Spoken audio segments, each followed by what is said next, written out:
Shalom and welcome to the weekend edition of the Daily Dose of Hebrew. We're looking today at Jeremiah chapter 5, verse 10.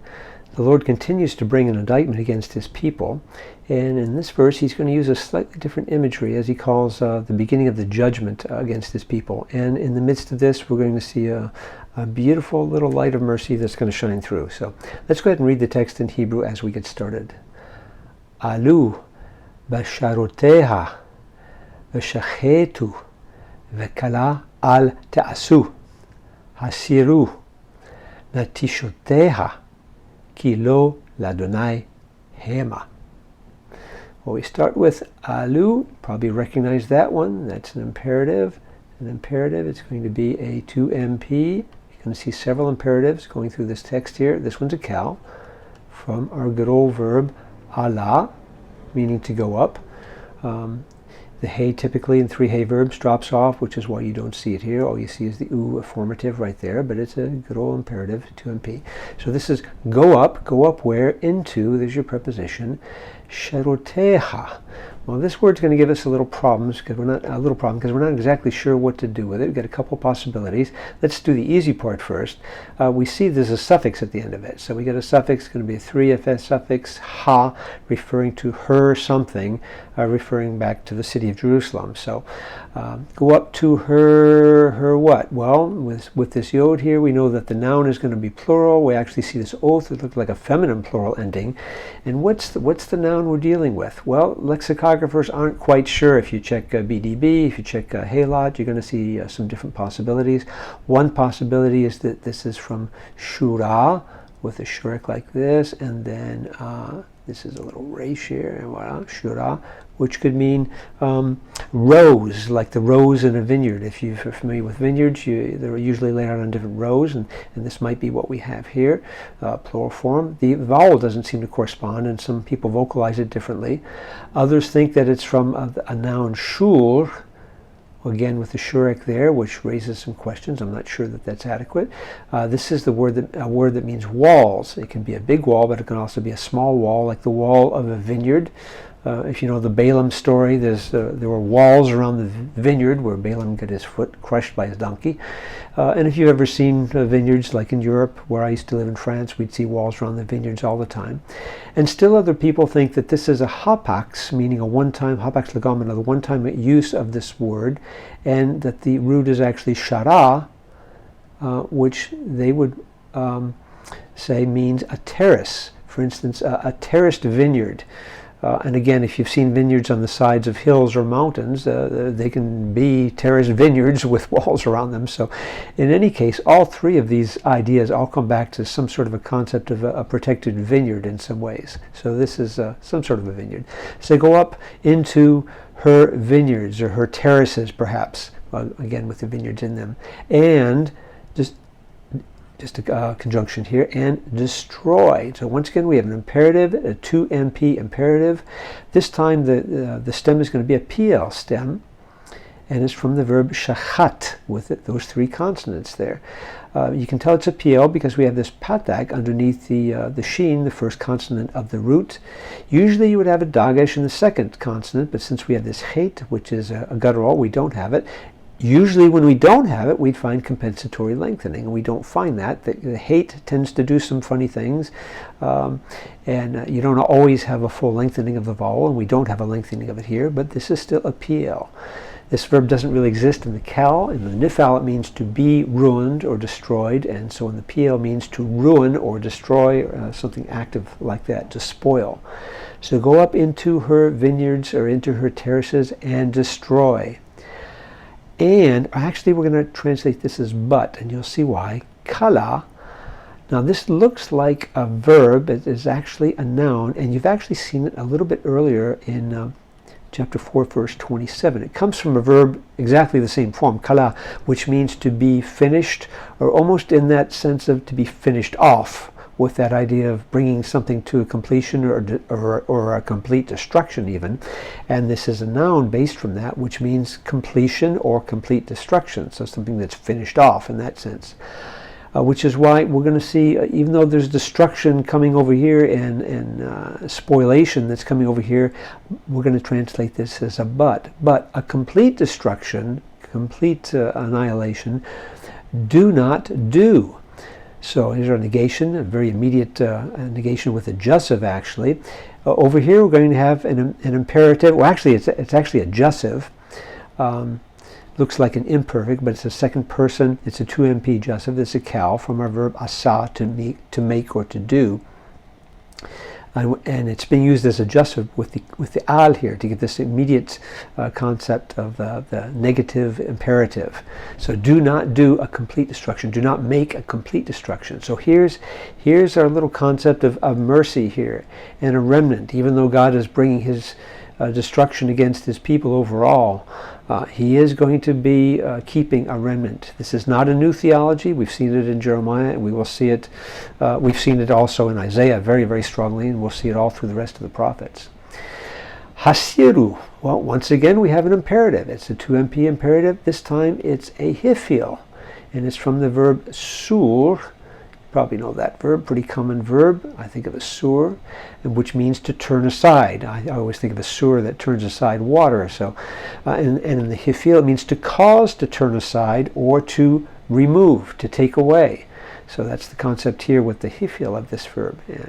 And take away, natishoteha. Well, what is this? Kind of a rare word, but once again, you see the suffix at the end, 3fs suffix, just like up here. Her something, her what? Well, it's a plural, ot.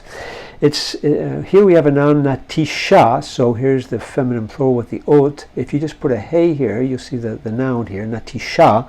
And this is a word which means tendrils, like shoots or small branches that come out of, like you see with olive trees, or in this case probably with the idea of the vineyard, the tendrils, the first shoots that will come forth from the vineyard, from the vine.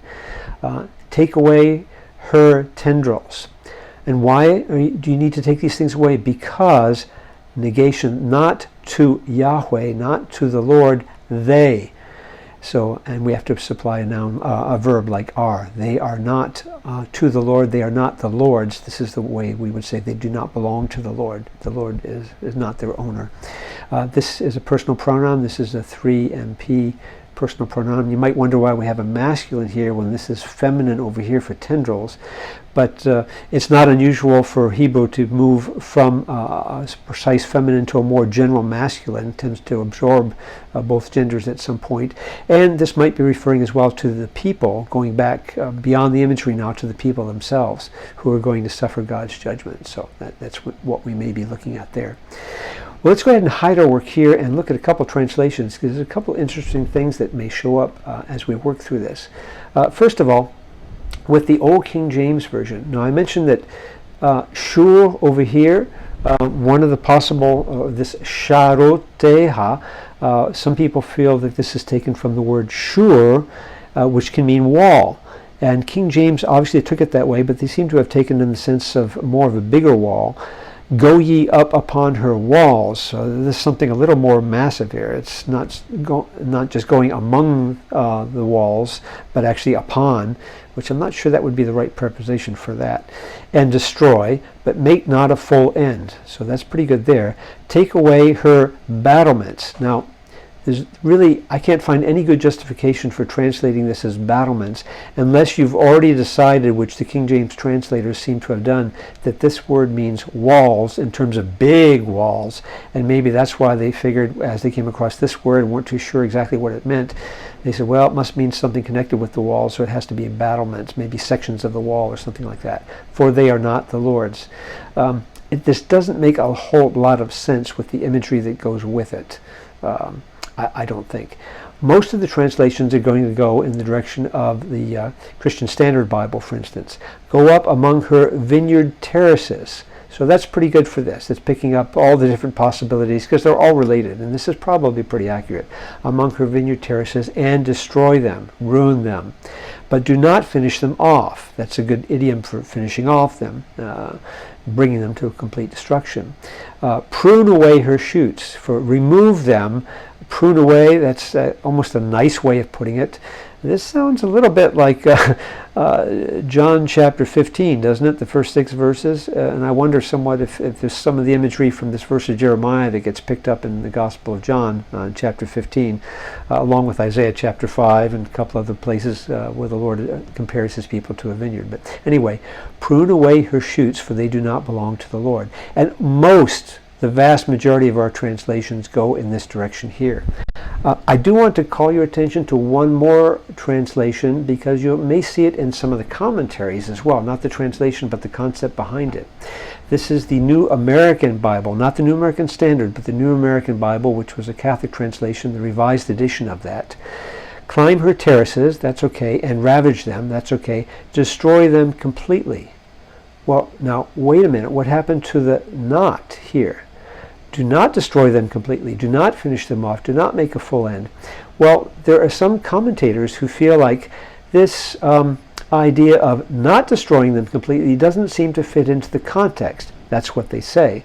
And they don't see any reference to mercy or a remnant here. And you'll find some commentators that don't think that there should be any idea of mercy in this verse. They will actually go back and do the same thing to chapter 4, verse 27. We didn't talk about that when we studied it, but if you read some of the commentators, they try and make the idea of mercy, not destroying them completely, they try to remove that as well from 427. I don't think that's justified.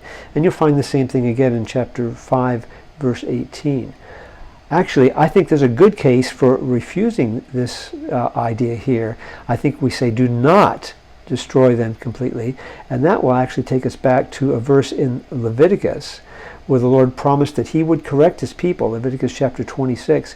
But he also said, even when I correct them as harshly as I need to do it because of their stubbornness, I will not destroy them completely. So I think the promise of mercy has been there from way, way, way back when. Even in the book of Leviticus, and you find the same thing in the book of Deuteronomy, chapter 27 and 28 as well. So I do not go along with this translation here, or the commentaries of the commentators who want to eliminate that concept there. Tear away her tendrils, they do not belong to the Lord. The rest is okay. But I don't like removing this by taking that section out. I think that's a mistake. I think we do need to keep this concept of mercy and add it in there, because the Lord himself does it. He is a gracious God. He will deal justly with the sins of his people, but in his justice he does remember mercy. Thank goodness for that, because that's the whole message of the coming gospel. So, hope that was helpful. Check back with us soon as we continue working through Jeremiah chapter 5 in the weekend edition of the Daily Dose of Hebrew. Shalom.